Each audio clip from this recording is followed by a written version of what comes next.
வருஷத்தின் கடைசி முழு ஜெபம் தேவன் நமக்கு இந்த சிலாக்கியத்தை கொடுத்திருப்பதற்காக ஆண்டவருக்கு நன்றி. இந்த இரவில் என்ன தீமில் நம்ம படிக்க போகிறோம், நான் அந்த தீம் அன்றைக்கி உங்களுக்கு அறிமுகம் செய்ய போகிறேன். மைய பொருள், கடைசி நாட்களில் நம் ஜீவியம். Life in the last days. Life in the last days, கடைசி நாட்களில் நம் ஜீவியம் என்று இன்றைக்கி அதுதான் படிக்க போகிறோம். இரண்டாம் வருகை சம்பந்தப்பட்ட அதிகாரங்கள் அல்லது ஆண்டுடைய வருகையை குறித்த அடையாளங்கள் அடங்கிய அதிகாரங்கள் அப்படின்னா இதெல்லாம் நமக்கு ஞாபகம் வரும். மத்தேயுவில் 24, மார்க்கில் 13, லூக்கா 17, லூக்கா 21. இந்த 4 அதிகாரங்களும் வருகைக்கு அடுத்த அடையாளங்கள் அடங்கிய அதிகாரங்கள். மத்தேயு 24, மார்க் 13, லூக்கா 17, லூக்கா 21. இதில் லூக்கா 21ஆம் அதிகாரத்தில் ஆண்டவர் இயேசு கிறிஸ்து சொல்லும் பொழுது 34ஆம் வசனத்தில் அவர் சொல்லியிருக்கிறதை பாருங்கள். 34, லூக் 21:34, லூக்கா 21:34. உங்கள் இருதயங்கள் பெருந்திண்டியினாலும் வெறியினாலும் லௌகீக கவலைகளினாலும் பாரம் அடையாதபடிக்கும். ஆண்டோடைய வருகைக்காக காத்திருக்கிற பிள்ளைகளுக்கு எந்தெந்த விஷயங்களில் பாரம் வந்து விடுகிறதாம்? பெருந்திண்டியினாலும், அதாவது எண்ணத்தை புசிப்போம், எண்ணத்தை குடிப்போம் அப்படின்ற கவலை. ஆண்டவர் சொன்னார்ல மற்ற 6 அதிகாரத்தில், பெருந்திண்டியினாலும் வெறியினாலும். வெறி, பலவிதமான வெறிகள் இருக்கிறது, சரிங்களா? குடி வெறி நிறைய இருக்குது. வெறியினாலும் லௌகீக கவலைகளினாலும், உலக பிரகாரமான கவலைகள், உலக பிரகாரமான கவலைகள், கேர்ஸ் ஆஃப் திஸ் லைஃப் அப்படின்னு படிக்கிறோம். இந்த வாழ்க்கையின் கவலைகள், இப்படிப்பட்ட காரியங்களினாலே பெருந்திண்டி, வெறி, லௌகீக கவலைகள் ஆகிய காரியங்களினால் உங்கள் இருதயங்கள் என்ன செய்யக்கூடாதான்? பாரம் அடையக்கூடாது. அப்போ என்ன ஆண்டவர் சொல்ல வர்றாருன்னா, நாம் அடைய வேண்டிய பாரம் ஒன்று இருக்கிறது. எதில் நமக்கு பாரம் இருக்கணும்? விளங்குதா உங்களுக்கு? அப்போ ஆண்டவர் சொல்கிறாரு, இந்த மாதிரி உலக காரியங்களுக்காக நீங்கள் என்ன செய்ய வேண்டாம், பாரப்பட வேண்டாம். பாரமடையாத படிக்கும், நீங்கள் நினையாத நேரத்தில் அந்த நாள் உங்கள் மேல் வராத படிக்கும் எச்சரிக்கையாய் இருங்கள் அப்படின்னு வாசிக்கிறோம். பிரியமான தேவ பிள்ளைகளே, அப்போது தேவனுடைய பிள்ளைகளுக்கென்று இருக்க வேண்டிய பாரம் ஒன்று உண்டு, சரிதானே? எப்படி ஆண்டோடைய சத்தியத்தை நான் பிறருக்கு எடுத்து செல்ல முடியும்? எப்படி என்னுடைய குடும்பம் ஆண்டவருக்கு பிரியமாக நடக்க பிரயாசப்பட வேண்டும்? இதுதான் நம்முடைய பாரமாக இருக்க வேண்டுமே ஒழிய, ஆண்டு சொல்லியிருக்கிறாரு, இந்த மாதிரி உலக காரியங்களுக்கெல்லாம் நீ செய்ய பாரம் அடையவே வேண்டாம். லௌகிக கவலைகள், பெருந்திண்டி, வெறி ஆகிய காரியங்கள்னால் நீங்கள் பாரம் அடைய வேண்டாம்.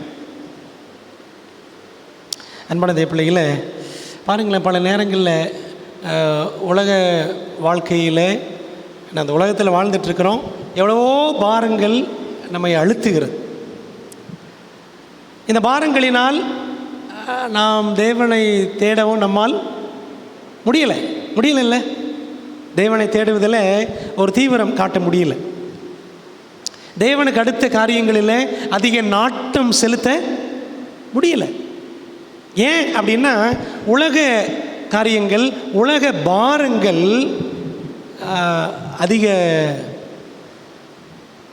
இடத்தை பிடிச்சிருச்சு. உண்மைதானே பணிமான தேவ பிள்ளைகள? அப்போது ஒருவேளை ஆண்டவர் அறியாதவர்கள் வேண்டுமானால் இந்த உலக காரியங்களால் பாரம் அடையலாம். ஆண்டவர் அறியாத பிள்ளைகள், ரட்சிப்பில் வராத பிள்ளைகள், அவங்க உலகத்தில் இருக்கிற மாதிரி, உலகத்தார் மாதிரி அவங்க என்ன செய்யலாம், பாரம் அடையலாம் உலக காரியங்களுக்காக.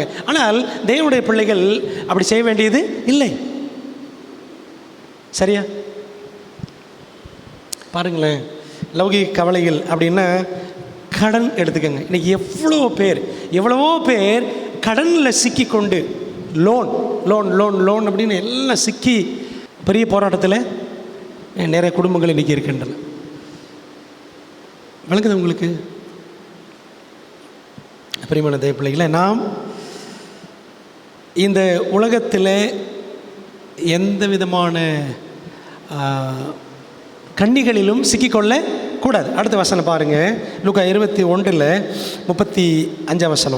பூமியில் எங்கும் குடியிருக்கிற அனைவர் மேலும் அது ஒரு கண்ணியை போல வரும். ஆண்டோடைய நாள் ஒரு கண்ணியை போல வரும். ஒரு பறவை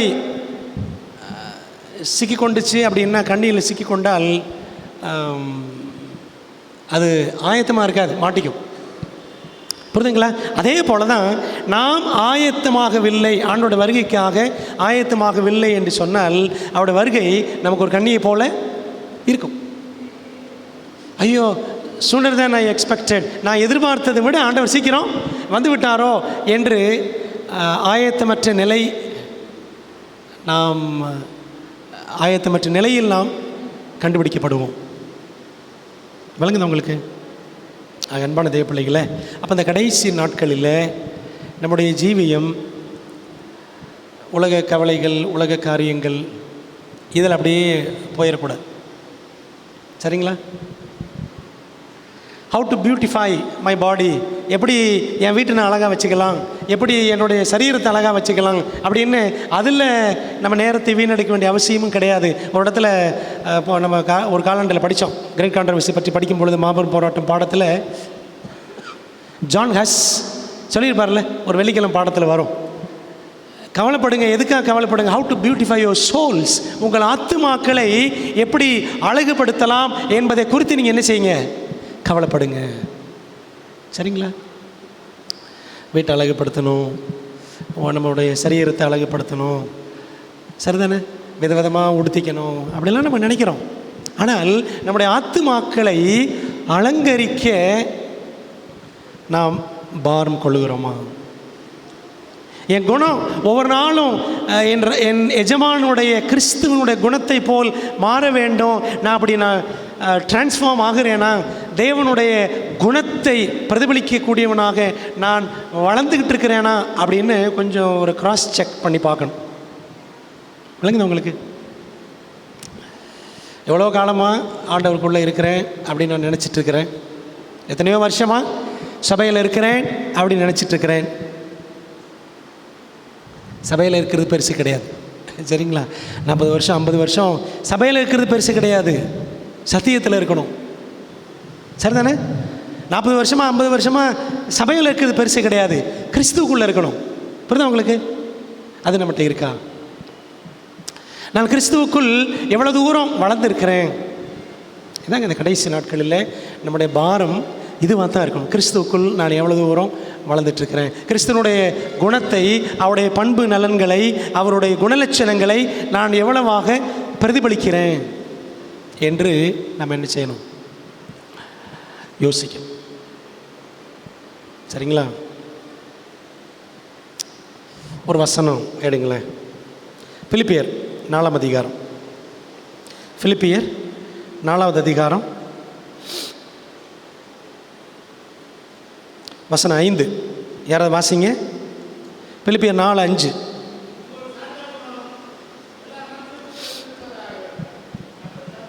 உங்கள் சாந்த குணம் எல்லா மனுஷருக்கும் தெரிந்திருப்பதாக கர்த்தர் சமீபமாய் இருக்கிறார். கர்த்தர் வரப்போகிறாரு, அதனால் என்ன குணம் தெரியணுமா? வெளியில் சாந்த குணம் தெரியணும்.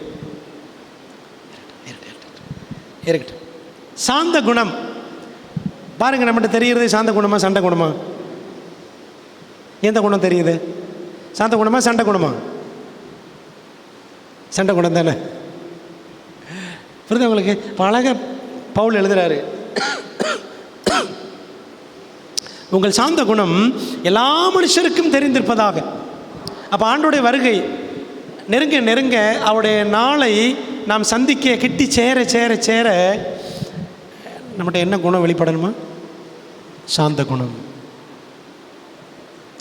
ஆண்டவர் இயேசு கிறிஸ்து சொல்லியிருக்கிறாரு, நீங்கள் எல்லாரும் என்னிடத்தில் வாருங்கள், நான் சாந்தமும் மனத்தாழ்மையுமாய் இருக்கிறேன். சாந்தம் இருக்கா நம்மகிட்ட?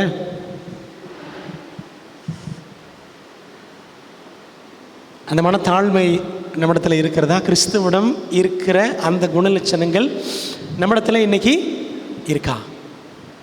உங்கள் சாந்த குணம் எல்லா மனுஷருக்கும் தெரிந்திருப்பதாக. ஆனால் கிறிஸ்தவர்கள்லாம் சண்டை போடுறது சரிதானே? சபைகளில் சண்டைகள், குடும்பங்களில், கிறிஸ்தவ குடும்பங்களில் கணவன் மனைவிக்கு இடையிலே போராட்டங்கள் நடக்குது. அன்றைக்கி ஏராளமான இப்படிப்பட்ட பிரச்சனைகளை கிறிஸ்தவ குடும்பங்களிலே நான் பார்க்கிறோம். ஆண்டவர் சொல்லாரு, உங்கள் சாந்த குணம் எல்லா மனுஷருக்கும் தெரிந்திருப்பதாக, தெரியணும் அப்படின்றார் ஆண்டவர்.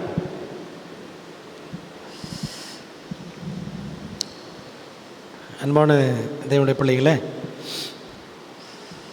யாக்கோபு 5ஆம் அதிகாரத்திற்கு போவோம். யாக்கோபு 5 இதே பிலிப்பியர் 4ஆம் அதிகாரத்தில் இருக்கிறது மாதிரி இன்னொரு வசனம். யாக்கோபு 5ஆம் அதிகாரம் 8ஆம் வசனம் பாருங்க.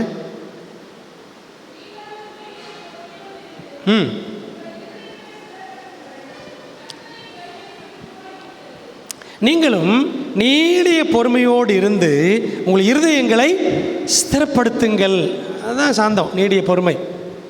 நீடிய பொறுமையோடு இருந்து உங்கள் இருதயங்களை ஸ்திரப்படுத்துங்கள். Let your heart be strengthened. இருதயம் எல்லாம் ஸ்திரப்படும். அந்த நீடிய பொறுமையினால், அந்த சாந்த குணத்தினால இருதயங்கள் உறுதி அடைய வேண்டும். எப்படி இருதயம் உறுதி அடையணும்? ஆண்டுடைய குணத்தை பிரதிபலிப்பதன் மூலமாக நம்முடைய இருதயம் ஸ்திரப்படணும். பிரியமான தேவ பிள்ளைகளே, கர்த்தரின் வருகை சமீபமாக இருக்கிறது. கர்த்தர் சமீபமாக இருக்கிறார், சாந்த குணம். கர்த்தரின் வருகை சமீபமாக இருக்கிறதே, நீடிய பொறுமை.